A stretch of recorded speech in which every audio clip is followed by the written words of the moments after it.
Evet değerli takipçilerim, herkese öncelikle merhabalar. Ekranda gördüğünüz parça talaşlı imalatta kullanılabilecek veya sizin daha önce yerlerde çalıştığınız yerlerde karşınıza çıkmış veya çıkabilecek bir parça. Gövde şeklinde nitelendirebileceğimiz bir parça. Şimdi nasıl çizildiğini, kolaylığını ya da zorluğunu tartışmayacağım arkadaşlar. Şöyle biraz daha iç aksamını göstermekte fayda var. Alt kısımları bu şekilde. Şimdi normal şartlarda verdiğim özel derslerde sadece çizim yapmıyorum arkadaşlar. Biliyorsunuz bilgisayar başında sadece çizim hiçbir işe yaramaz. Bunun yanında teknik bilgiler vermekte de fayda var. Ne demek istiyoruz? Şimdi bu parça dökümden imal edilen bir parça. Daha doğrusu o şekilde düşünmenizi istiyorum.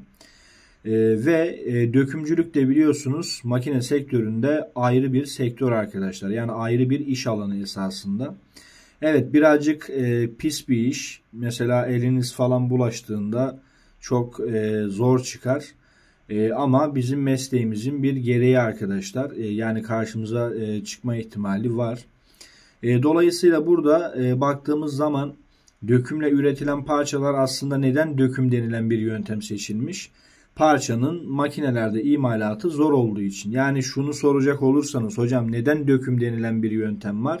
Demek ki o parça mevcut makinelerde imalatı zor olduğu için. Döküm yöntemini ne yapıyoruz? Tercih ediyoruz arkadaşlar.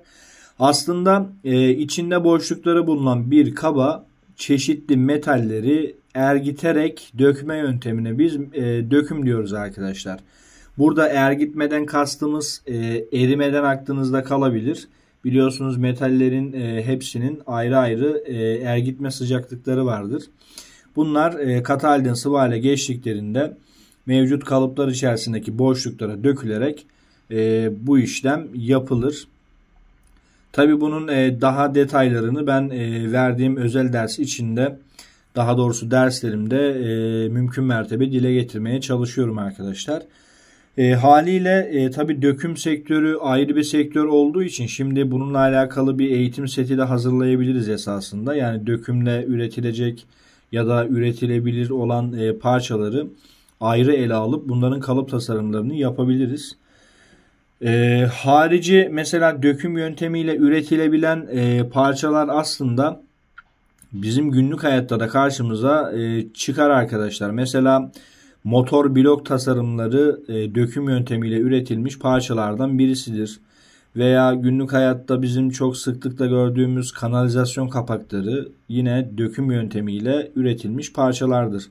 Ya da ekranda gördüğünüz gibi talaşlı imalatta kullandığımız bu şekilde bazı gövde parçaları yine döküm yöntemiyle üretilebilir.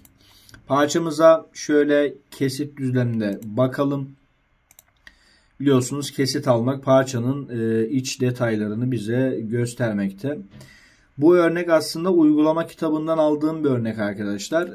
Bazı ölçülerini tasarımlarını değiştirip sizlere sunmak istedim ve küçük çaplı da bir bilgilendirme videosu olmuş oldu.